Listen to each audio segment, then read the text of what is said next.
duka ke bumi mah duka ke mana. Ini sejarah penting. Ma'asyiral muslimin rahimakumullah. Putra Imam Jamaluddin yang lain adalah Imam Ali Nurul Alam, mempunyai anak Umdatuddin Abdullah, ayah Maulana Syarif Hidayatullah, ayah dari Sunan Ternate Maulana Babullah, dan ayah Ahmad Abdul Fahir, kakak adik Maulana Syarif Hidayatullah. Itu diantaranya. Sunan Ampel anaknya hebat 11, tidak satu pun yang tidak menjadi waliullah, menjadi contoh yang luar biasa. Siapa yang pertama? Al-Imam Hashim, terkenal dengan Sunan derajatnya, orang yang selalu kantongnya bolong, hidupannya begini sama masyarakat, jago ilmu pertanian, dari daerah yang gersang sehingga subur, dari sebab siapa? Maulana Hashim bin Ahmad rahmatillah, terkenal Kanjeng Sunan Derajat. Yang kedua, Al-Imam Ibrahim Makhdum Kanjeng Sunan Bonang. Dia bapak para umarok, bapak para sultan, bapak para panglima, atau disebut kalau dahulu senopati, bapak para hadipati, bapak bangsa, bapak umat, Abul Aitam, Abul Fuqara wal Masakin, Maulana Ibrahim Makhdum Kanjeng Sunan Bonang.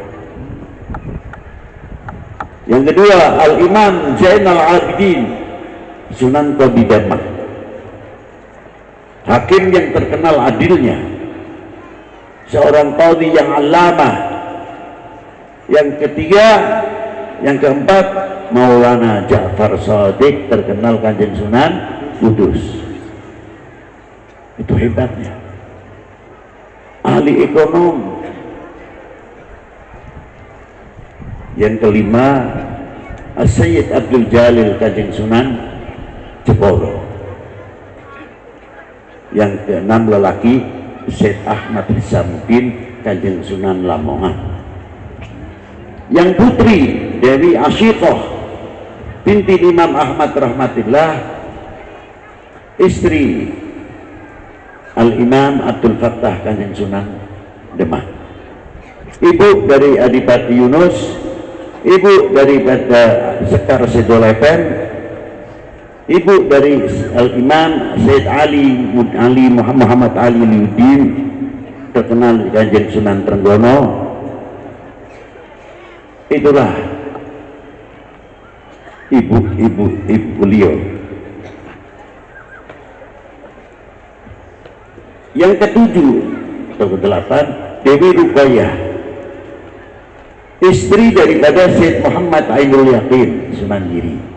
Jadi jangan kaget kalau Pamijahan itu ya turunan Ampel, ya turunan Sunan Giri, karena kakek perempuan daripada Syed Abdul Muhyi, Siti Syekh Abdul Muhyi, ibunya kakek dari abahnya juga turun Kanjeng Sunan Ampel. Ini dia. Yang kedelapan, Dewi Hafsah,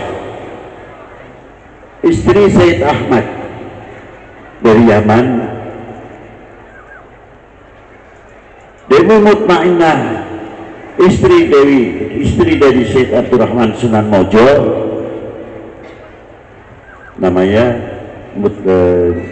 Mutmainnah salah.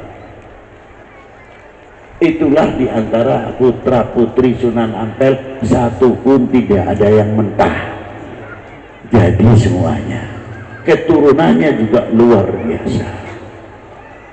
Itu yang ada di Indonesia pagernya, belum yang lain belum saya ceritakan, itu baru saja. Di antaranya keturunan beliau adalah Sayyidi Syekh Abdul Muhyi, di mana beliau dilahirkan di Yogyakarta.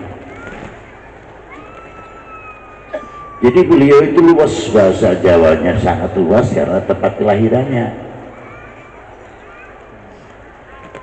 Sekitar umur 19 tahun mulai beliau melangkah belajar sampai ke Ampel, di mana tapak tilas eyang-eyangnya yang ada di Ampel dan di Giri. Mendapat beberapa ilmu yang luar biasa. Yang terakhir beliau belajar kepada akabirul ulama wa akabiril aulia Sayyidi Syekh Abdul Rauf Singkil. Beliau mendapatkan ijazah yang lengkap sampai kepada tarekohnya Syatoriyah, mendapat ijazah mutlak dari Sayyidi Syekh Abdul Rauf Singkil. Teman beliau siapa? Syekh Burhanuddin Ulaan di Padang, dan 3 orang lagi yang ke daerah Sulawesi. Masih banyak lagi kalau saya terangkan riwayat hidup daripada Sayyidi Syekh Muhyi Pamijahan. Dari situlah beliau menggelar tarekatnya. Apa tujuan tarekat? Membersihkan kolbi, membersihkan hati. Tapi beliau tidak diam. Jangan dikira Wali 9 itu taunya kalau kita di film mungkin adu kesaktian saja. Satu mengeluarkan sinar, yang satu keris lagi bisa terbang sampai kapan? Aduh, dianggapnya para Wali 9 masuk ke Indonesia dan beberapa aulia-aulia yang ada di Indonesia orang-orang kejadukan. Bukan. Senjata paling ampuh di dalam dakwatul Islam akhlakul karimah. Tidak ada yang melawan dengan akhlak. Itulah. Dikira kalau kejadukan mempok menang. Yang kalah itu paling tidak trik-trik sedikit hati itu. Awas mana kesempatan. Tapi kalau dengan akhlak tidak. Coba. Sebagaimana yang telah dilakukan oleh Imam Ali bin Abi Thalib. Begitu perang luar biasa. Orangnya itu jatuh sambil meludahi kepada Imam Ali. Mau dihantam oleh Imam Ali bin Abi Thalib nggak jadi. Ditanya oleh sahabatnya, kenapa kamu tadi hantam saja kan? Kenapa? Kalau tadi pertama iya li'a'la kalimatillah, yang kedua saya tarik itu gara-gara dia mencidui, jadi saya memukul dia karena nafsu, bukan li'a'la kalimatillah. Ya, itu hebatnya para tokoh-tokoh pendahulu. Ma'asyiral muslimina rahimakumullah, para pendahulu juga ahli ekonomi, ahli pertanian. Dengan dakwah itu bagaimana ketika hidup di zaman Brawijaya para aulia bisa memasukkan income-nya kepada pemerintahan, dan pada waktu itu Sadatul Kafi dari Sekuro dan sebagainya bisa memberikan income pemasukan kepada negeri yang dipijaknya. Bukan terus berseberangan baku hantam, tapi karena apa? Lidakwatul Islam. Karena untuk dakwahnya akan lebih baik, karena Islam tidak pernah mengajarkan permusuhan, tapi Islam yang dibawa oleh baginda Nabi SAW menjadi rahmatan lil alamin. Dan beliau ahli ekonomi, jangan dikira tidak. Maka sering saya ulang para bapak, para ibu, kalau saya ditanya, "Bib, istimewanya orang ziarah wali itu apa?" Aduh, repot ini jawabnya. Ya saya jawab, saya kalau ziarah ke Wali 9 atau ke lainnya cuma saya malu. Loh kenapa Bib kok malu? Tidak barokah, tidak karomah, ketinggian. Di mana letak malunya? Ya sudah, karena kita di Pamijahan, jadi saya cerita Pamijahan. Adapun Pamijahan berasal dari ini, oke saja, itu namanya pendapat, terkadang ya juga kurang lebih sedikit lah. Tapi yang poin itu bagaimana cara dakwah beliau, yang poin. Nah, malunya di mana sekali lagi? Ini kira-kiranya loh. Mau diakui atau tidak? Di sini tidak ada makam Sayyidi Syekh Muhyiddin. Kira-kiranya ramai pedagang tidak? Yang benar ah? Ramai tidak? Sepi ya? Coba di gunung lagi seperti di Murio. Jadi saya pikir Sayyidi Syekh Muhyiddin begitu hebatnya, di pegunungan saja dikejar sama orang, bisa mampu membuat ekonomi kerakyatan, toko berjajar-jajar untuk menghormat siapa? Tamunya Sayyidi Syekh Muhyiddin Bamijah. Betul tak kira-kira? Jangan betul-betul saja ditiru. Lagu-lagu kalau ditanya betul, benar tidak? Benar. Niru nomor satu. Omong gampang, omong gampang. Kalau itu diantaranya. Dan orang yang ziarah kepada beliau, ada yang tahlilnya keras, ada yang tidak. Partainya pun berbeda. Yang satu ini, yang satu ini, yang satu ini. Berseberangan atau tidak? Tidak. Mau partainya apa, mau apa, kalau sedang berziarah, kumpul, ngerokok bareng, di luar, ngopi, teh, dan sebagainya. Ngomong nah ekonomi kumaha, pasaran sepi, hampir rame kumaha ya teh.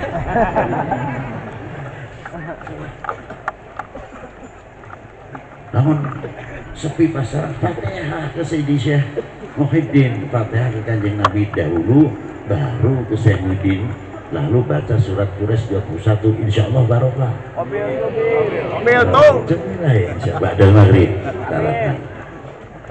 Itu dia katanya. Udah. Tidak pernah orang ziarah kepada beliau.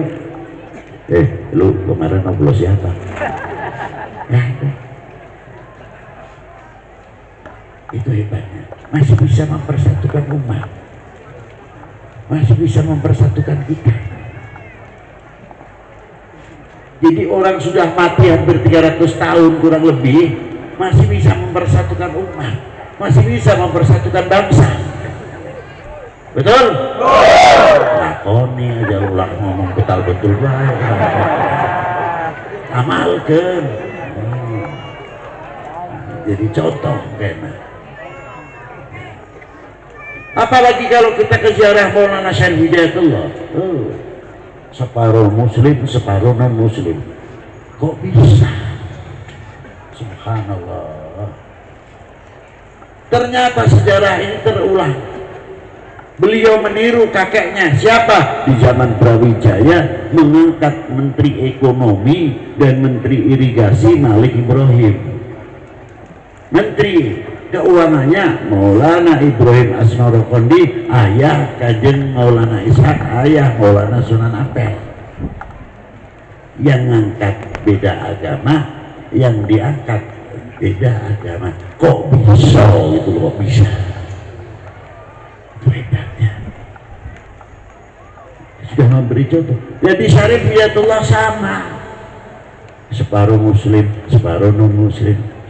Kok bisa orang sudah mati mempersatukan umat, mempersatukan bangsa? Dari lilinnya yang tinggi, besar, ada menyanyi sepel atau kurang dan sebagainya sesuai kepercayaan dan agamanya masing-masing, dan tidak ribut. Itu kok terlalu besar tuh menyanyi, kita pusing nih. Kecilin dong dikit, gak ada yang ribut. Di tempat kita muslim ada tahlilnya yang cukup berat. La ilaha illallah, la ilaha illallah.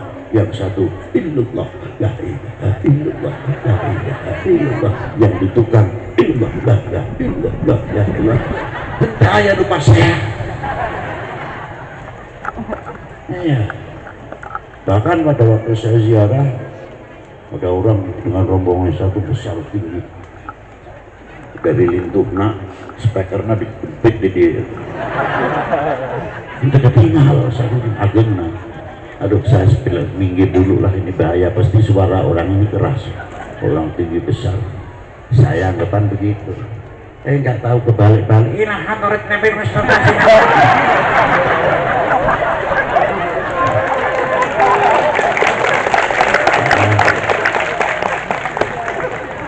Aneh lagi ini sekarang. Tapi hebatnya sekali lagi masih bisa mempersatukan umat. Sudah meninggal 454 tahun. Lalu kita ini bisa ngapa? Jadi saya kalau katakan ziarah Wali 9 itu saya malu sebetulnya, sebab saya belum bisa meniru sebagaimana para beliau-beliau itu tadi. Itulah. Semua dagangan walaupun bagaimana keuntungannya kecil tapi barokah. Jadi para beliau masih mampu membuat ekonomi kerakyatan, mempersatukan umat, luar biasa. Lalu kita ini apa? Malu ah. Coba dari Maulana Hasanuddin Banten sekarang, ya Allah, kayak itu sampai ke Syekhullah Habib Husain bin Abi Bakar Al-Idris luar Batang, Gunung Jati, pagar-pagar tanah Jawa ini. Dari mulai Gunung Jati sudah 2 Datuk Kami Maulana Syarif Hidayatullah, terus ke timur Said Muhammad bin Abdurrahman Sunan Tanggung sampai ke Demak. Pesisir utara ini tidak mati 1 kilometer tidak terlepas makom Auliyaillah yang menjadi pagar di Indonesia. Saya punya catatannya, kalau malam saya belajar kirim Fatihah kepada para beliau-beliau. Beliau juga andil besar di dalam melawan penjajah, dimulai zaman Portugis sampai diteruskan regenerasi di zaman VOC, dan bagaimana cara menanamkan, mempunyai, merasa memiliki handerbeni kepada republik ini yang didukung oleh keyakinan dan agama masing-masing. Coba bagaimana cara menanamkan cinta bangsa, cinta tanah air, padahal pada waktu itu yang namanya bendera di zaman penjajahan, saya ambil saja benderanya bendera penjajah di instansi pemerintahan di Hindia Belanda. Kalau kita mau pasang merah putih, tidak ulang nama saja untung. Tapi ulama-ulama kita hebat. Hebatnya di mana? Bagaimana membentuk bangsa ini tidak kehilangan pamornya. Hebat. Apa di antaranya? Tapi jangan, sekali lagi saya jangan melihat negatifnya. Lihat positifnya. Apa? Membentuk sedekah bumi, sedekah laut. Ada di sini? Sedekah bumi, sedekah dengan cara masing-masing. Sebetulnya intinya untuk bangsa ini tambah mencintai tanah air. Sebetulnya itu. Menghormati pemberian Allah berupa tanah air. Dan ini filosofi tidak percuma. Mengapa menggunakan propagasi kalimat tanah air? Kita ambil satu saja. Laut itu tempatnya ikan besar-besar. Tempilan memang benar. Tapi hebatnya tidak mempunyai intervensi. Ikan yang ada di dalam laut harus menuruti air laut. Kalau kamu ikut di sini harus asin. Tidak. Kalau beli ikan laut mau dimasak ya tambah garamnya. Sebetulnya kalau cara akal hidup di daerah asin mestinya asin. Ini kok tidak. Luar biasa. Yang kedua, banjir sebesar apapun ada sungai-sungai yang ada di Indonesia, per detik mungkin sekian miliar kubik. Kalau musim kemarau sekian juta kubik.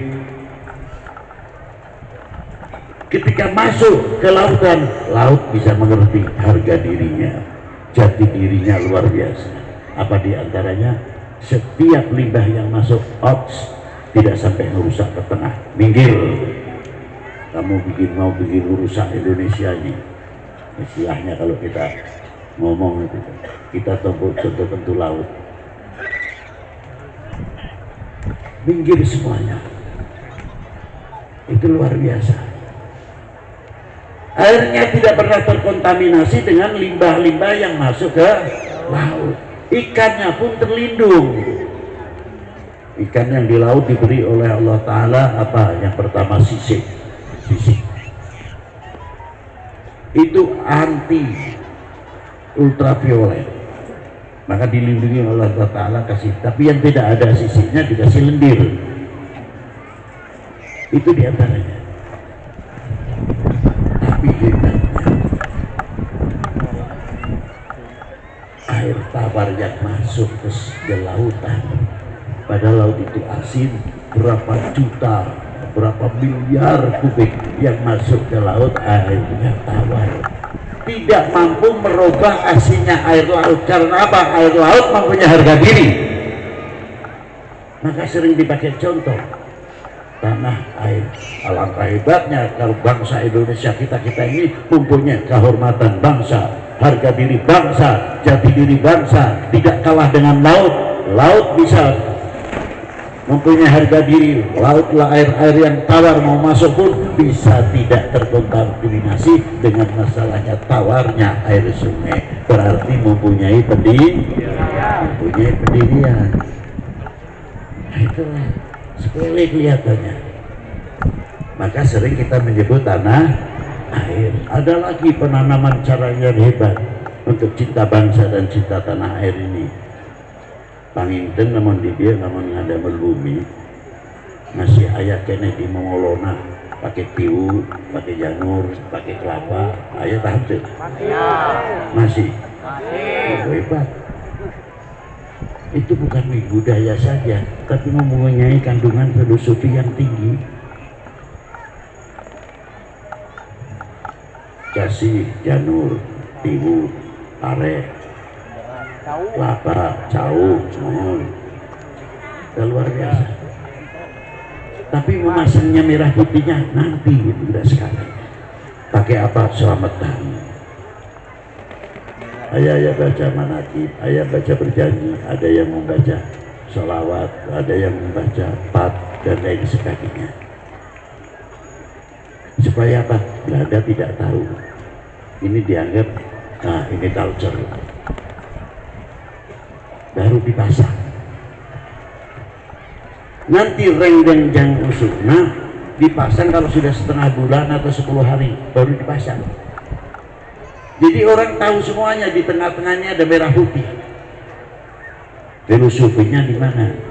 Yang namanya janur kalau musim kemarau umpamanya panas begini, layu tidak janurnya? Layu. Tebu atau tiu, layu tidak? Layu, berubah. Parenya berubah, yang kuning jadi coklat. Kelapanya sama, jauhnya sama. Merah putihnya berubah tidak? Tidak. Itulah bangsa Indonesia harus mempunyai pendirian. Kena hoax untuk kita perpecahan untuk bangsa sendiri, kita mau terpengaruh. Kuping kita tidak mempunyai filter. Coba kalau telinga kita min ahli la ilaha illallah yang mempunyai selalu meniru baginda Nabi SAW, punya filter.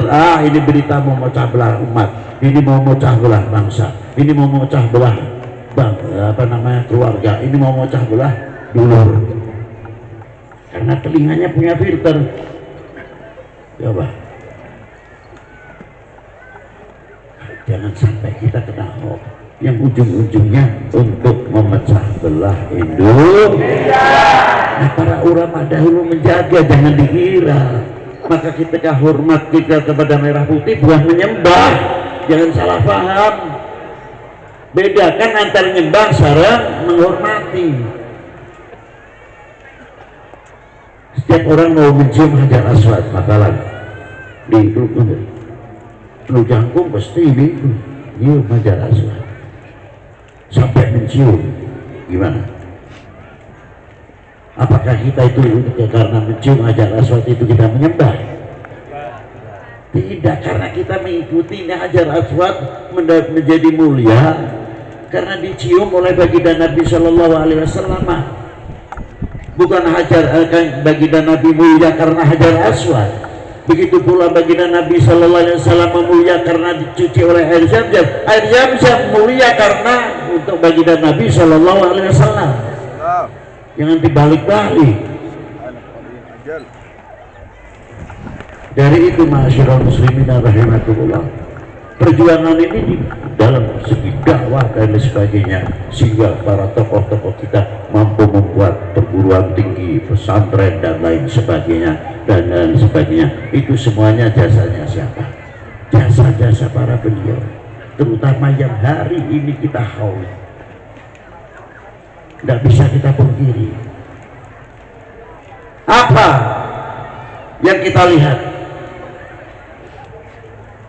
di antara perjuangan-perjuangan para beliau? Mana mungkin kita bisa melihat kalau tidak ada haul. Ini perlunya haul supaya kita menjadi umat, menjadi bangsa tidak melupakan sejarah. Umpamanya kita ngeholi ulama siapa, Kanjeng Sunan siapa. Untuk apa? Untuk menambah keukhuwahan kita. Semakin akrab, semakin akrab dengan kerukunan itu, subhanallah, bala akan jauh. Tapi kalau kita yang sangat khawatir, kalau sudah muncul ribut, pecah belah terus, saya takut lama-lama nanti Allah Ta'ala mengirimkan bala lagi. Ya silakan aja, kalau mau cepat bala ini yang datang lagi ya silakan. Ruwet terus. Ma'asyiral muslimin, dari itu perjuangan para beliau tidak percuma, sehingga tegaknya kembali Saksaka Merah Putih. Masjid, berapa masjid di Indonesia hasil karya beliau. Pesantren, berapa ribu pesantren, jasa siapa? Jasa para beliau. Sehingga tegaknya kembali Saksaka Merah Putih, usaha perjuangan siapa? Tidak terlepas sesepuh bangsa Indonesia. Kita pernah kontribusi apa? Kita punya kontribusi apa, Pak?